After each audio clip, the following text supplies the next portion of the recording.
Material loss has never been minimized in the Jewish tradition. There have been other religious traditions that have, in fact, painted a somewhat idealized version of poverty, and understandably so. If people could really divest themselves of material concerns, they would seem to be freer to lead more spiritual lives. That really, though, hasn't been the case in Jewish teachings. Obviously, there have been Jews who have been ascetics, but mainstream Jewish teachings have never glorified asceticism, nor has it been glorified in the Jewish community. As I've often had occasion to comment, in no society in which Jews have lived have we ever been confused with the Amish.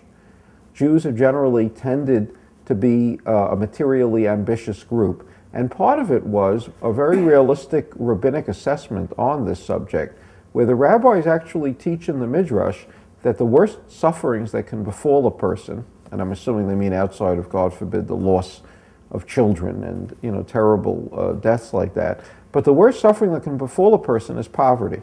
Say the average person would prefer to endure almost anything but poverty.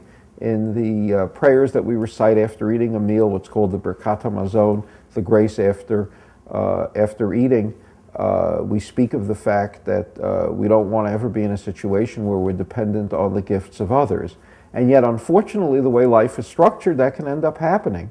If you look at the last century of Jewish life, we know the highly affluent Jews of Germany were chased out in the 30s, those who were lucky enough to be able to get out, and yet they ended up, many of them, quite poor.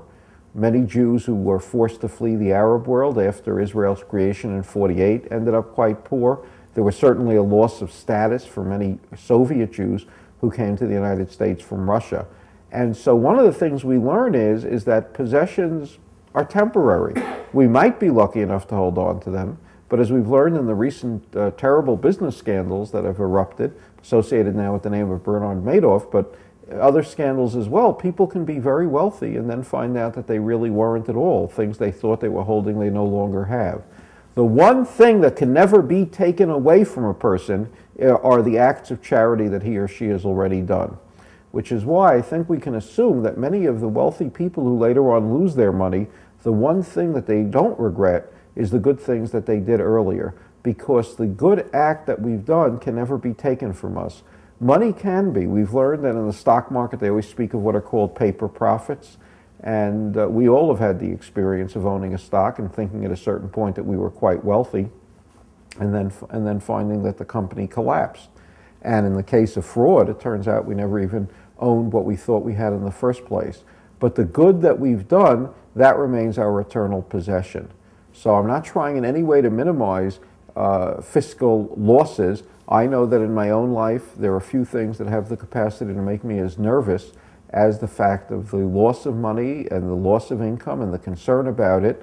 And I know that I wish I had more trust that things are happening as they are meant to happen.